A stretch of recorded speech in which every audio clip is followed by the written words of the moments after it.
Pensa aí que você é um investigador que está indo investigar, é óbvio, um parque para tentar achar o seu dono que sumiu e você se depara com isso.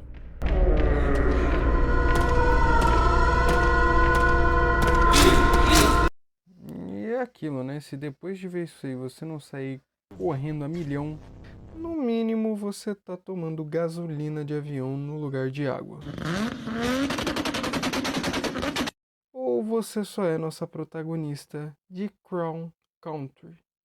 E é sobre esse game que falaremos hoje. Então já se ajeita na cadeira e bora lá. O jogo começa com uma cutscene com a nossa querida protagonista Mara dirigindo em direção a um parque com a missão de saber o paradeiro de Edward Crown, o dono do parque que está desaparecido. Logo após chegarmos e entrarmos no parque, nos deparamos com um cenário de abandono. Isso porque esse parque foi fechado por conta que ali dentro estavam acontecendo algumas coisas que fizeram o parque ir à falência. A história do game gira em torno de uma misteriosa conspiração de uma espécie de raiz que gera ouro. A forma que o jogo nos apresenta a história é principalmente por meio de jornais e notas espalhadas pelo mapa, além de interação com personagens que também estão espalhados pelo parque, bem no estilo Silent Hill mesmo. O que não é por acaso, já que este jogo é uma clara inspiração nos clássicos do survival horror como Resident Evil e Silent Hill, como os próprios criadores afirmam. Em uma entrevista, o diretor criativo da SFB Games, Adam Vivian, destacou o fato da personagem Mara ser inspirada em Heather Mason de Silent Hill 3.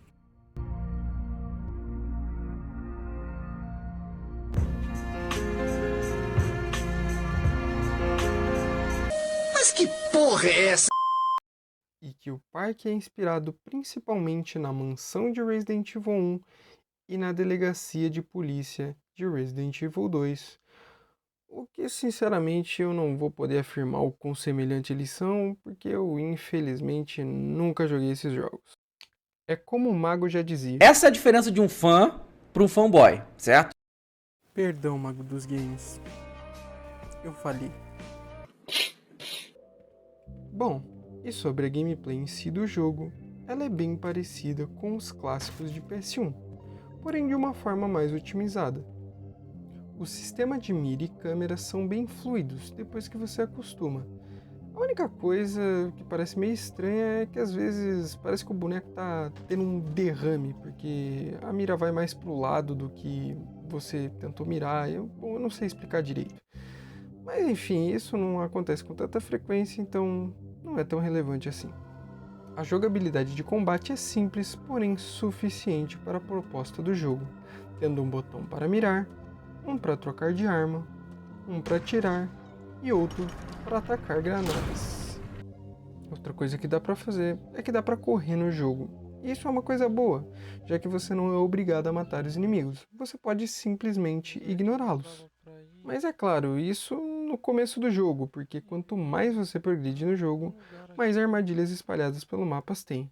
É lustre, é mina de veneno, é uns pinguim do caramba jogando gás que te envenena também. É uma maravilha. Mas é aquilo. Mesmo assim, você pode passar sem matar os inimigos. Só quero ver como é que você vai fazer isso, né? Mas aí é outra história. O jogo possui 3 dificuldades. Uma sendo exploração, onde você não é atacado. O horror de sobrevivência, que equivale ao normal. E o festim de corvos, que é o difícil, tendo recursos limitados e inimigos mais agressivos. Bom para quem já é experiente nesse gênero.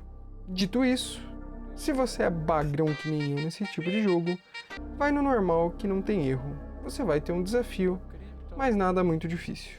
Se você tiver um mínimo de capacidade motora, você vai conseguir zerar o jogo até que de boa.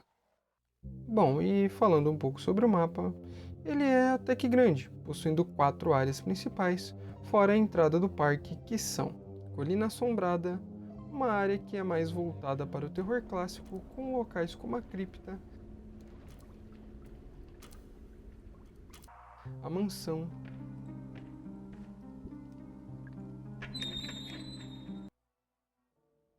e as masmorras.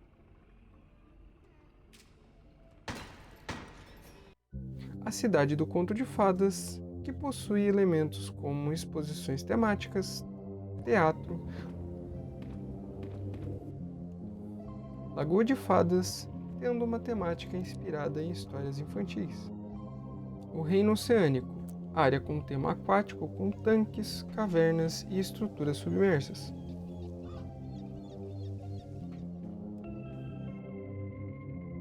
E por último, o Subsolo, que conecta partes do parque e traz uma das sensações mais claustrofóbicas, cada uma delas tendo sua própria safe room, que é usada para salvar o game, que não possui salvamento automático, assim como os clássicos aos quais ele é inspirado. E é claro, para acessar a maioria dessas áreas, você precisará de itens específicos que são adquiridos através de puzzles. E sério, eu não sou o cara mais fã de puzzle, porém nesse jogo eu me diverti fazendo eles, porque apesar de alguns serem difíceis, são bem criativos e de uma certa maneira dá uma satisfação quando você consegue completar eles, pois eles são desafiadores. Ou talvez só eu que tenho o QI equiparado com o do Patrick Estrela mesmo. Fora os puzzles, a exploração também é um dos principais focos do jogo, já que você precisará de itens chaves que estão espalhados pelo mapa para você conseguir progredir. E fora os itens chave, você também tem itens opcionais secretos que te dão upgrades, como por exemplo essas botas que te deixam mais rápido. Caraca, vira um flash, rapaz!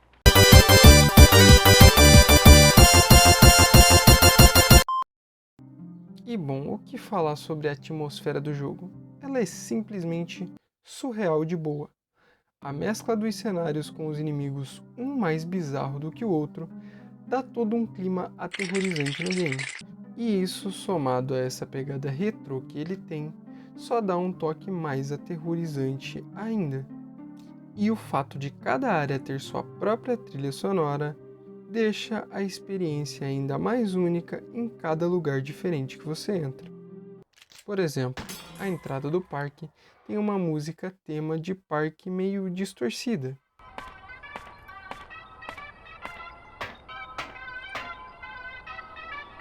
Já a área da cripta tem uma música mais fúnebre.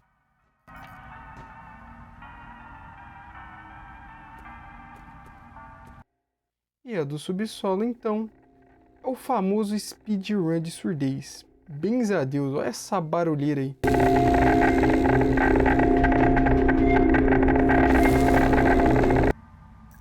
Tudo isso que eu citei faz com que seja um jogo de terror bem imersivo, que te deixa em um suspense constante.